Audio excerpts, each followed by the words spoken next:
ساڵانە لە کاتی بەجێهێنانی فەریزەی حەج هاوشێوەی وڵاتانی جیهان حاجیانی هەرێمی کوردستانیش تیمی تەندروستیان لەگەڵ دەنێردرێت بۆ سعودیا.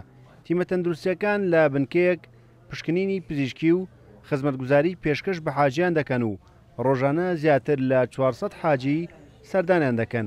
یەکێک لە پزیشکەکانیش دەڵێت زۆرترین ڕێژەی سەردانیکەران بۆ تیمەکەمان ژنان بوون.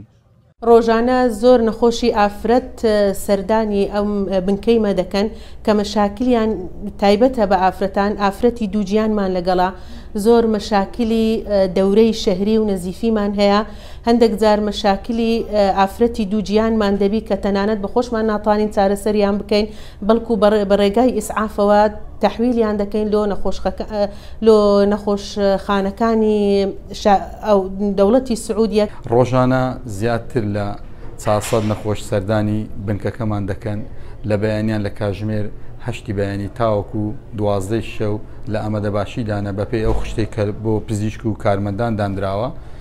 لە دواتریش ینی ئۆن کۆڵیشمان هەیە گەر هەرتوو ئاڵەتەگەیان کێسێکی لە ناکاومان هەبوو هەر کاتێکی درنگانی شەویش بوو لە ئامادەباشیدانە ئۆتۆمبیلێکی فریاگوزاریشمان هەیە کە لە کاتێک دەبینی چەند ڕۆژانێک سەردانی ئێرە دەکات لە کۆنتترۆل دەردەچی ناتوانانی زیاتر چارەسەری وەربگری لەژێر پزیشکانی خۆمان راپۆرتێکی پزیشکی بۆ دەنووسن دەگوازرێتەوە ڕەوانە یەک لە نەخۆشخانەکانیش ئێرە دەکرێتن بۆ چارەسەری وەرگرتن و داخلیکردنیان.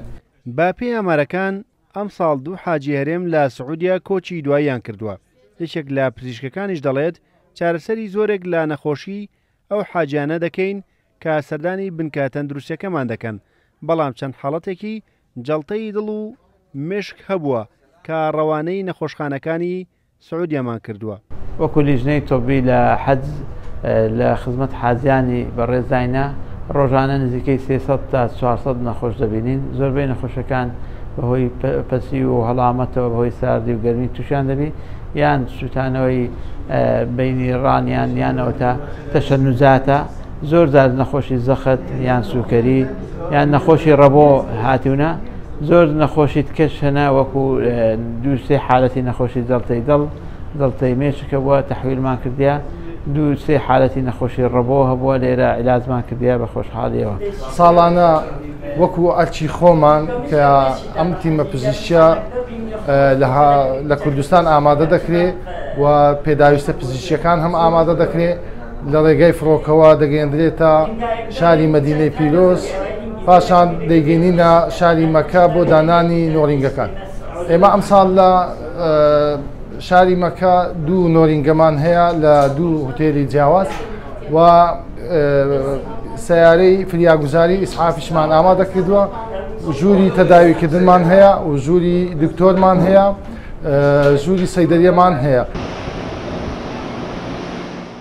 با پێی داتا و ئامارەکانی بەڕێوەبەراتی حەج و عەمرەی هەرێمی کوردستان ئەم ساڵ 7130 حاجی کوردستان فەریزەی حەجیان بەجێ هێناوە. لە ئێستاشدا ئەرکەکانیان کۆتایی هاتووە و لە حەڤەیە مانگا یەکەم کاروانی حاجیان دەگەڕێنەوە بۆ هەرێم.